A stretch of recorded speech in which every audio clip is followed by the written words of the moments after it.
Bueno, seguimos compartiendo este mediodía en el canal de la provincia. Creo que casi podemos decir como si fuera no sé si último viernes, no, nos queda todavía uno más, Gaby Albanesi. ¿Cómo va? ¿Cómo estás, Luchi? Muy buen mediodía. Claro, nos queda el viernes de la semana siguiente, que ahí ya en principio entraría en vigencia la Constitución, claro, con la jura de todos los convencionales, pero para llegar a esa instancia tenemos que pasar y tenemos que atravesar jornadas como la de hoy, jornadas muy extensas. Nuevamente hay sesión del plenario de la Convención y se va a estar aprobando hoy el último paquete de reformas.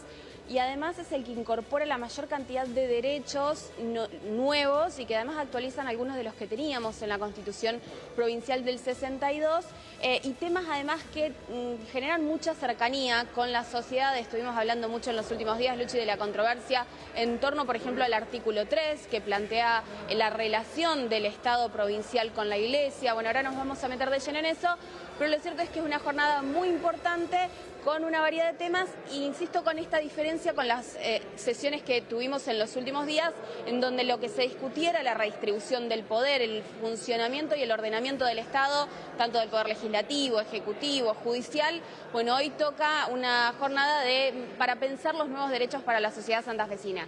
Estamos nosotros con Gino Svegliati, él es secretario de la Comisión justamente de Derechos y Garantías, que es la que va a estar poniendo hoy en el recinto, bueno, una decena de artículos y una decena además de proyectos para reformar la Carta Magna. Gino, ¿cómo estás? Buen mediodía. Bueno, buen mediodía. Más de una decena. Diría que más de 2 decenas. Son más de 25 artículos. Están terminando todavía de afinar algunos vinculados a cláusulas transitorias, justamente en este momento en la comisión redactora, pero son varios artículos y se van a dividir por bloque porque la discusión va a ser amplia, rica y, como decías bien vos, sobre temas que son de fondo, ¿no? Que en definitiva implica derechos y garantías para toda la ciudadanía. Bueno, a ver, en esos más de 20 dictámenes de comisión vamos a repasar algunos temas puntuales. Te propongo arrancar con el artículo 3, porque en estos días se habló mucho, pero incluso en este mismo momento, en la puerta de la legislatura, hay una especie de agrupación, si se quiere, de fieles de la Iglesia Católica que estaban pidiendo que se incorpore esa palabra, Iglesia Católica, al artículo de la Constitución. Bueno, lo importante en este artículo puntual, pero en el proceso de toda la reforma constitucional, es la capacidad de diálogo que hemos podido tener, construir, ya sea con audiencias públicas o con reuniones con distintos actores que tienen una vida social importante en nuestra provincia. Uno de esos actores es la Iglesia Católica, pero también otras iglesias, otras religiones y cultos legalmente reconocidos. En ese sentido, creo que hemos podido construir más allá de los proyectos puntuales, porque el socialismo, por ejemplo, proponía directamente la posibilidad de un Estado laico, pero en este caso hemos podido consolidar y consensuar un artículo que es sumamente interesante en términos que, creo yo, hace una mención a la capacidad del Estado de articular en términos de cooperación, de neutralidad, de autonomía, de no discriminación con las iglesias en general, con la Iglesia Católica en particular, que también tiene un bagaje normativo con un resguardo a nivel nacional, con otros cultos legalmente reconocidos, pero a su vez en el entendimiento de que la provincia deja de tener una religión oficial y hay una distinción entre el orden civil y el orden religioso, que en la época en la que estamos es importante también para poder garantizar esa libertad de culto que nuestra ciudadanía hoy tiene.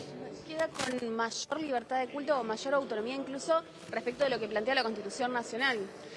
Sí, lo importante en este punto es centralmente esa distinción entre el orden civil y religioso, porque es lo que nos da la pauta de que la política pública en definitiva la fija el Estado y que eso no resta o no quita la posibilidad de articulación con la Iglesia Católica, pero también con las otras iglesias y otros cultos, a los fines que se entiendan necesarios para sostener determinados procesos en la sociedad, en la comunidad. Nosotros valoramos muy positivamente, por ejemplo, el proceso de trabajo territorial que tiene la Iglesia Católica, que tiene la Iglesia Evangélica u otros cultos, que muchas veces llegan a donde el Estado no llega. Entonces es importante que esas articulaciones o esas relaciones se den con fines concretos, que muchas veces tienen que ver con lo social, pero que también, en definitiva, creo que es un proceso que va a ser virtuoso para toda la ciudadanía. No es que gana una religión u otra, no es una batalla que se está dando entre religiones, sino por el contrario, quien gana creo que es el pueblo santafesino.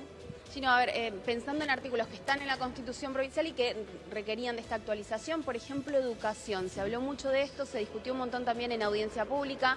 Finalmente, lo que se queda establecido además es que la educación secundaria en la provincia pasa a ser obligatoria.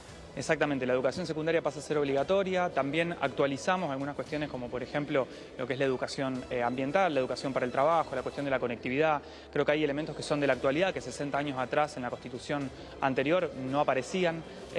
hoy en día necesitamos poder darle una nueva mirada al sistema educativo, pero tanto en relación con salud como con educación creo que hay un eje central que tiene que ver con revalorizar el rol del Estado en una salud y en una educación pública, en un sistema único, y que por supuesto se hace en gestión coordinada con los actores privados, ya sean las escuelas de gestión privada o ya sean los centros de salud que dependen también de una gestión privada. Esa política pública la define el Estado, ese lineamiento lo define el Estado, pero por supuesto es necesaria e importante esa vinculación, que no es la intención que deje de estar, sino por el contrario que se potencia. Bueno, los derechos se incorpora en esta Constitución pensando temáticas y problemáticas también que en el 62 ni existían probablemente. Bueno, creo que la parte de nuevos derechos también es lo que nos hace un poco estar a la vanguardia como provincia de Santa Fe, porque hablamos de ciertos derechos que no están tan contemplados en otras constituciones, en otros textos constitucionales, que por ahí tienen un poco más de años desde su última reforma.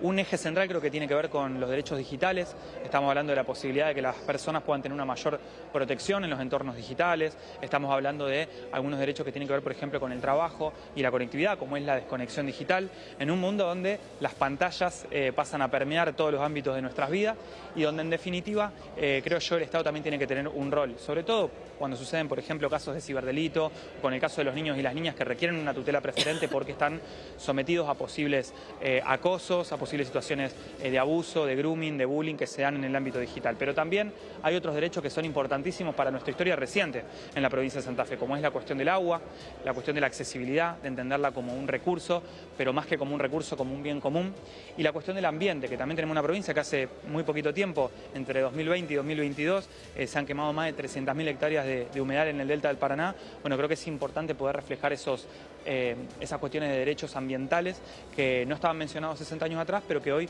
creo que también nos posibilitan estar en otro lugar. Y como eso, tenemos varios más, hay un montón. Chino, muchísimas gracias. Bueno, gracias.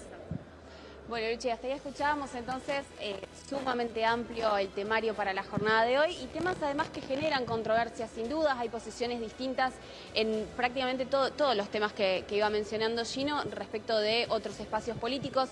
En el conteo, en el poroteo de esta previa, lo que sí sabemos es que Más para Santa Fe va a estar acompañando, se hablaba primero de 13, 11 dictámenes, bueno, van a salir muchos con una amplia mayoría, pero son temas que generan mucha polémica sin duda. Recién cuando arrancábamos, Luchi, vos me preguntabas por el tema de la jura, que hay mucho run respecto de cómo va a ser ese momento. Es un momento trascendental sin duda y empieza ya a haber algunos indicios de cómo se está organizando. En realidad se va a estar terminando de definir en la jornada de hoy, tienen que terminar en la parlamentaria de definir no solo cómo va a ser la sesión de hoy, que va a ser muy larga y se está pensando en hacer un corte y continuar la mañana, y además se van definiendo estas cuestiones como qué va a pasar el viernes que viene cuando se termine de sancionar la Constitución. Se va a votar el martes y se dejará el miércoles por las dudas. El viernes sería la jura. ¿Cómo lo están pensando? A ver, en principio se va a realizar primero una parte dentro, en el recinto, donde ahí juran los convencionales y después ya salen afuera. Y claro, tienen que jurar por lo menos las cabezas de los poderes del Estado seguro. Y digo por lo menos porque estamos pensando, por ejemplo, para la jura de la Corte en representación de todo tribunales, hay que ver si juran todos los cortesanos o se le toma solo juramento a Falistoco. En principio, Felipe Miclin le tomaría juramento a Maximiliano Puyaro a Scaglia y también a Clara García. Bueno, eso es un poco cómo lo están coordinando. Y después hay otras variables a tener en cuenta. Se habla, bueno, de que esta también es la constitución de las autonomías y que le da mucha independencia también y margen de crecimiento a las ciudades, y por eso es que se estaba pensando en, por ejemplo, convocar a los intendentes. Bueno, hay que ver cómo terminan de cerrar esos detalles. Seguramente en la jornada de hoy vamos a tener más definiciones, pero viene por ahí, va a ser un acto muy interesante y además de mucho contenido institucional, y se va a estar realizando en la puerta de la legislatura provincial, aquí en la explanada, y por supuesto que nosotros lo vamos a estar mostrando en vivo. Con la Constitución, ¿no? Que van a imprimir ahí, que van a hacer una cosa también que visualmente sea muy simbólico. Sí. Claro. Bueno, vos sabés que nos contaban que hasta están pensando en hacer una impresión grande del preámbulo para que la puedan firmar todos los convencionales. Cuero cocido, hermoso. Se van a repartir constituciones, todo, así, con todos los detalles. Y sí, están pensando darle el volumen también en términos protocolares, bueno, de lo que significa, ¿no? Tener una constitución reformada en la provincia de Santa Fe, con cambios que son muy significativos, que además es una discusión que va a tener su secuela también con las leyes que son las que van reglamentando y regulando, bueno, cómo se van a aplicar todos estos cambios que están realizando los convencionales, con lo cual, bueno, es una discusión además que sigue y que va a tener efectos muy pronto también, más allá de que hay tiempo para el dictado de estas leyes, digo, en términos reales va a haber modificaciones que van a ser rápidas también. Bien. Gaby, muchas gracias. A ustedes. Gracias. Gaby Alvarez, entonces, desde la legislatura con los últimos días de esta reforma del 25.